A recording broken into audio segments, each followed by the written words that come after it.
So, warm greetings from Insight Meditation Center here in Redwood City. Wonderful to have you as part of this. And as an introduction to this meditation, one of the great possibilities or opportunities in meditation is to lessen our self-preoccupation. And being preoccupied with ourselves, our concerns, our worries, our desires, our conceits, this is all, it has very much to do with our discursive thinking. A lot of it is fueled by discursive thinking, it's perpetuated by it, it's strengthened by it, it's we're reminded of it. And I think not a few people will discover that if they track what their discursive thinking is about, that often oneself is a key character, or is an important reference point for how the commentary, discussion, fantasies are going. And as the discursive mind becomes quieter, and we become stiller or calmer, and perhaps some of the strength of our desires, our ambitions, our fears, anxieties, our conceits become less and less, then something remarkable begins happening. And that is that the orientation that we come from no longer is so self-centered. It doesn't mean that we ignore ourselves, but it means that there's a kind of a opening up, a receptivity, a sensitivity that others and their well-being, their suffering, becomes as important as our own. There's no line, there's no hard and fast kind of barrier towards giving kind of a non-preferential care to whoever is in our environment and whoever is in our circle of concern or in our view or something. And as practice deepens, that circle of concern, the circle of how we care for, can become even universal for all beings, partly because there's no restrictions, there's no limitations, there's no preferences put on the heart's capacity to care, the heart's capacity to be open and available. And we are part of that kind of universal kind of care and compassion and love. That, but it's remarkable to be able to drop so much of the self-concern we have and discover a very different orientation that how to live our lives. It can be life-changing. It certainly was for me. So maybe not easy, but hearing that this is a possibility of meditation, maybe as we meditate today, that can be a reference point. Maybe a reference point to when there's a self-concern, to pay attention to see what the tension, the contraction, the limitation that's there, the blinders that are on, that so much is being left out because of the narrowness of that focus. And that maybe there's some way that the narrowness can be relaxed and softened. The prioritization that we often give to ourselves and our own experience and who I am and our judgments of ourselves, what we need, and just to relax that and relax it. And maybe with every exhale, to relax self-concern. Every exhale to soften and open up beyond the limitations of self, me, myself, and mine. And it could be in very small steps. It could be simply that the exhale is a willingness for this new possibility, this new way. And maybe it's not easy to tap into it or touch it, but just being willing to do it is the beginning of a softening, an opening, a freeing that goes on. So let's see how this goes. So assuming a meditation posture, and part of the goal of a meditation posture is a posture within which you can both be alert, but also relax and let go in your body in a deep way. And this combination of a certain intentionality of being kind of somehow some intentionality in having an alert posture, and a posture that provides enough support that the musculatures in our body can relax in a deeper way than usual.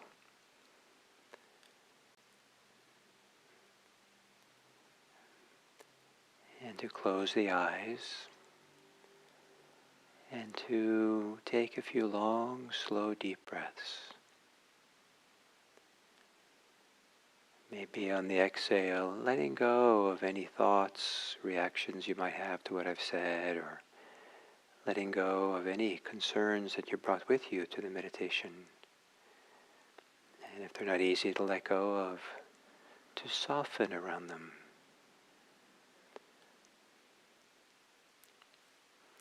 To ease up.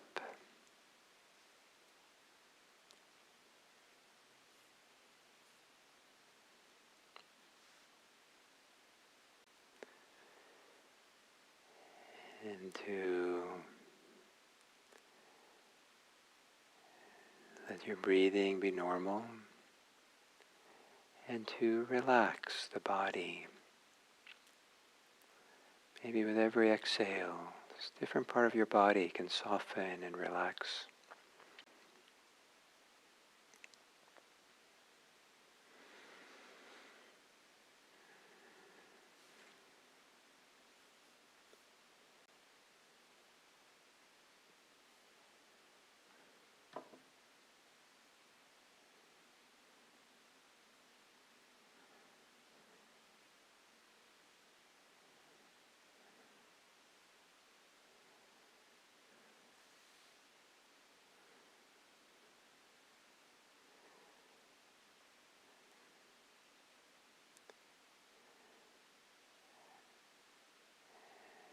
And as you continue breathing, what is your discursive mind up to? Is it already quiet?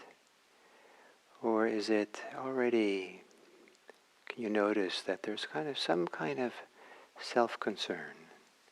Maybe an appropriate one, an innocent one, but still, it's concern with oneself. If you're worrying about someone else, is there some way that the worry is in fact self-referential, in that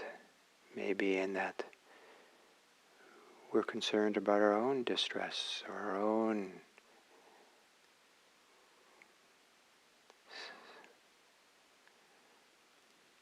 or our responsibility or something.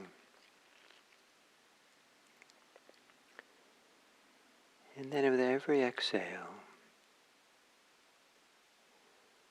see if there can be a softening of self-concern, self-referencing.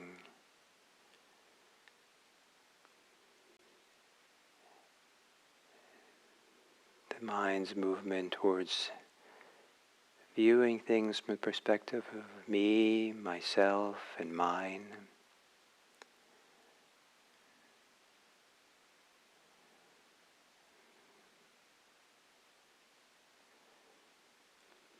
Even the idea of my body and my breathing, my meditation, my experience can be subtly shifted to the body's experience. The body's experience of breathing.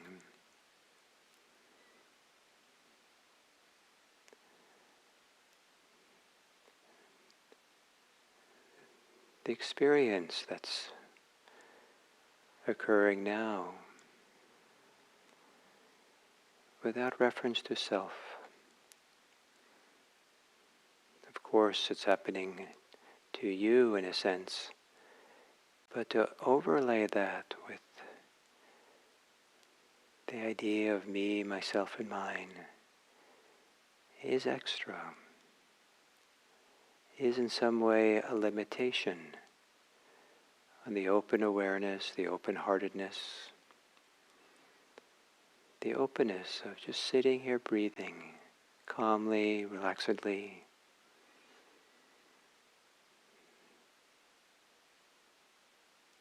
letting go of self with every exhale.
With every exhale, equally letting go of self-concern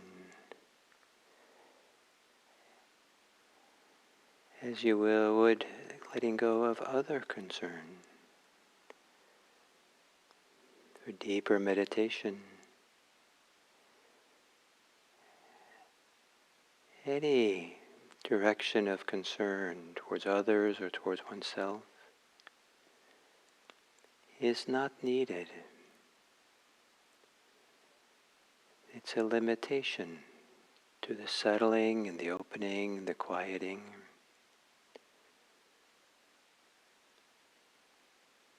Letting go of any thoughts about anyone at all, self or other. Just here. Available, open, receptive, present. Here for what is without limitation.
And as we come to the end of this sitting,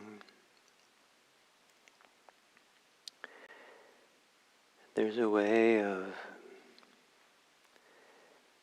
now opening our circle of care, concern, compassion, so that we're available to care, available to have a compassionate or a loving response to whatever comes into view, whatever we think about or meet or see. That translates to a universal care, universal compassion for all beings. Not because we're thinking about all beings or intending to have compassion for all beings, but because we care without limitation. There's an openness, a receptivity, a sensitivity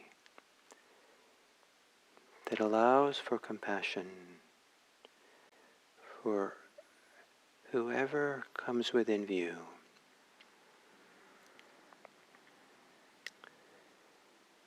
Maybe even for whatever comes into view, including animals and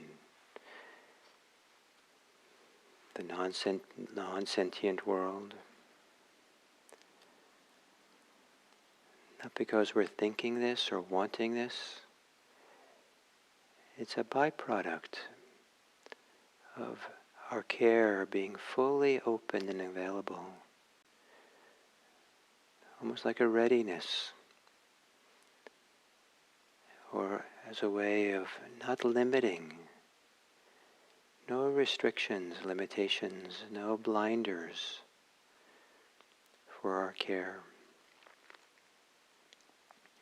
And then to make a universal dedication of merit. It's not so much the idea of all beings that it's the heart of the dedication, but rather this way of being that's available and open to all.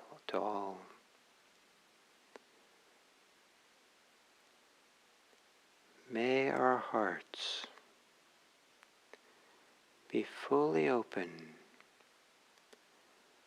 to have goodwill for whoever comes into view, comes into our circle of awareness, knowing.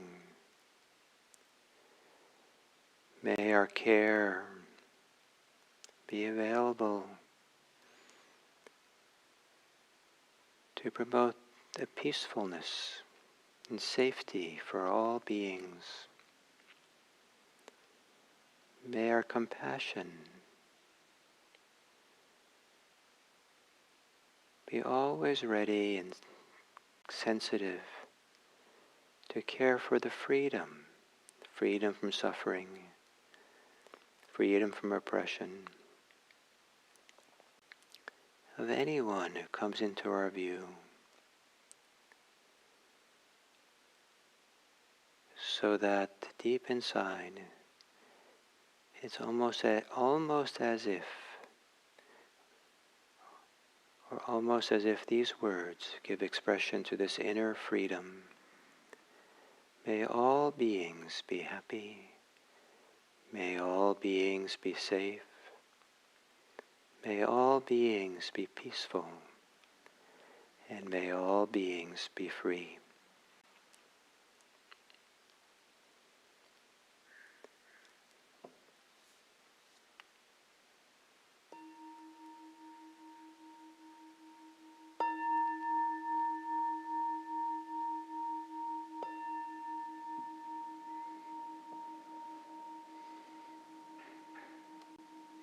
Thank you.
So, this topic of this week, aspiration, is something very dear to me in my journey along Buddhist practice. It's related to the topic of intention and a wise kind of way of letting desires bubble up from within, from some deep, wise place within. And to some degree, the aspirations, the deeper intentions with which we want to live our lives, in some ways are among the most important aspects of our lives. And getting clarity about our intention, clarity about our aspiration, and using the word aspiration rather than intention suggests also that we're talking about something that can be grand or big or central. An intention might be something very specific, and that could be broad and general, but aspiration is a little bit more, in my mind, in my breathing, has more of a wide, broad largeness to it. It's like really central. It's like the heart's aspiration, the heart's deepest wish or something. And the reason to refer to it that is that as we settle in meditation, as we relax and calm, we're calming the agitations that are always going to be there if there is conceit, if there's self-preoccupation, if we're being driven by desires for what I want, desires of what I don't want, or if we're caught up in fear. Not all fear, but a good part of fear is rooted in a certain kind of self-concern, self-preoccupation. It could be that it's a preoccupation with my emotions, my feelings, my reactions. That might look like our preoccupation is with someone else. Someone else is suffering, and we're really concerned about them. But what fuels it is our own distress. And if we're distressed, there is a way in which that has its roots in our self-concern, self-preoccupation, or some idea that we have to take my distress somehow seriously or something. It's a complicated ecology, this inner life of ours, and the degree to which, known and unknown, it's centered on self-concern or self-attachment is actually quite large. So as this practice, maybe any spiritual practice, deepens and deepens, and we're calming and letting go and relaxing the self-concern, relaxing the anxieties and fears, relaxing the desires we have, relaxing the hates, all activities that take energy and take stress and takes effort to some way, even though it might seem like it's effortless, that there's no me behind it, just there. It's actually, as we settle in quiet, we see the effort, the energy that goes into it, and that effort can be softened, can relax. We can begin to slowly stop. It's not easy to do, it's a slow process, but the gold, the treasure that's found in the end of that process is an experience of living alive, being alive, which is not self-concerned, not self-preoccupied. I like the word preoccupied, so really stressing that there's something extra going on in the self-concern. There's an attachment, there's a tightening, there's a drivenness, there's a preoccupation. And so then at some point what becomes here for us is attention, awareness, presence, heartfulness that doesn't have the limitations that come with self-preoccupation, that doesn't come with, and as we're less self-preoccupied, it's a simultaneous movement or a parallel movement is to not be preoccupied with others. And some people feel like they're supposed to be preoccupied with others. It's an expression of their compassion, their care. It's an expression of their love, and of course they're supposed to be loving. Well, yes, but not all the time. We're not required to do it 24 hours a day. It's okay, And you can feel the okayness in meditation as we deepen. It's okay to let go of all preoccupations, all the effort to think and be concerned with others and oneself. And so there's certainly selfishness begins to dissolve, but also a parallel kind of movement that, to make up an English word, um, other otherishness, where we're kind of caught up in creating others and the view of others, the interpretation of others. And there's so much of this otherishness that goes on, where we are projecting idea of other people and what they need and what they want.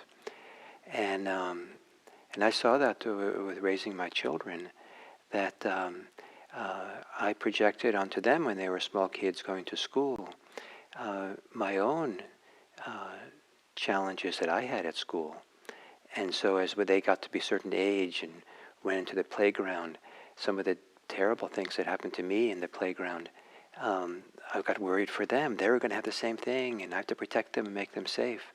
And it was a projection onto them. It was an otherishness of making them into something that had more to do with my thoughts than it was about who they were.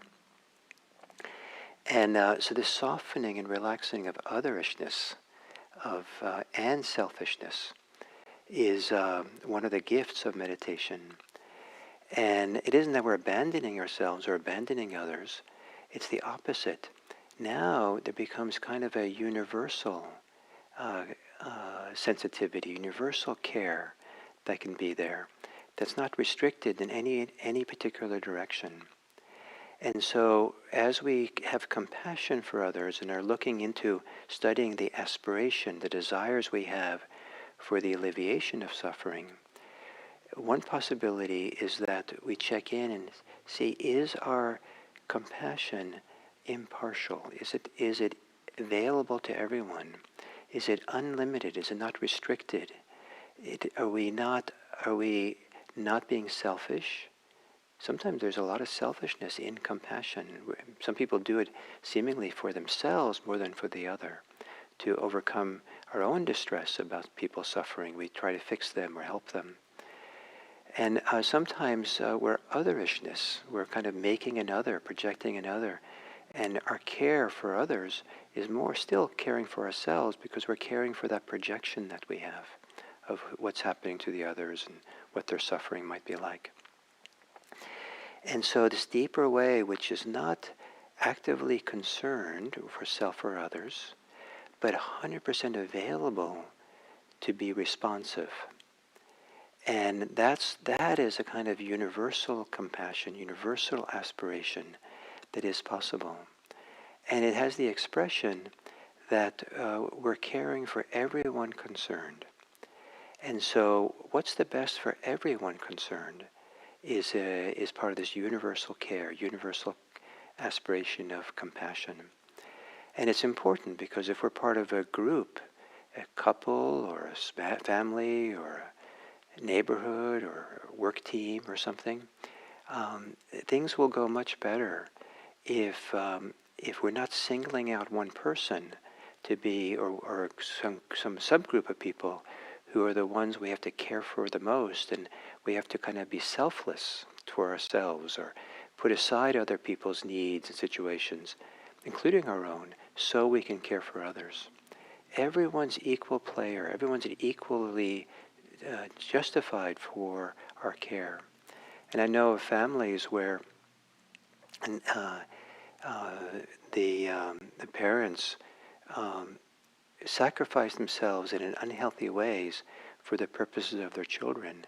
And the children grew up kind of skewed because they didn't understand that part of what being in a group is, in a family is to compromise, is to care for everyone, to include everyone as important players and having a role and respecting everyone's kind of needs and finding a way to compromise or balance everyone's situation. And if children learn that from an early age, then it's just second nature. But if the parents pour all their concern into the children without any concern for themselves, the children get kind of a skewed message. So that's what I use that as an example to all kinds of situations. And so this idea that we have, as we have a desire to alleviate suffering, to investigate, to look at the nature of that desire, the nature of the aspiration, and can the aspiration be universal, where we're actually caring for everyone concerned. And there might be a kind of a priority given to someone who's suffering the most, but not at the expense of everyone else in the room, everyone else in the kind of connected. And I think one of the brilliant things that we can do is to take the time, not to rush to compassionate action unless there's a real need for immediacy, but rather to take the time to look around and say, what's best for everyone here? How do we care for everyone? How does everyone, how to go forward here to relieve the suffering that everyone has in this situation? And what I'd like to believe is when we stop and do that kind of wider care, wider inclusion of everyone as our circle of care, that this is actually a powerful medicine for everyone involved. The people who are suffering the most, to feel and sense that it's not just about their own suffering, but there are others here also, so that their circle of care opens up, so that they're not tripped up by excessive self-concern themselves for their own suffering, which is maybe horrible, but there's a way in which it's maybe beneficial for others to kind of include others in the picture if they can, and appreciate that others are being cared for too, and the medicine of universal aspiration that is not just the universal aspiration that's the medicine, but the inner freedom of non-preoccupation, non-attachment, non-prioritization, kind of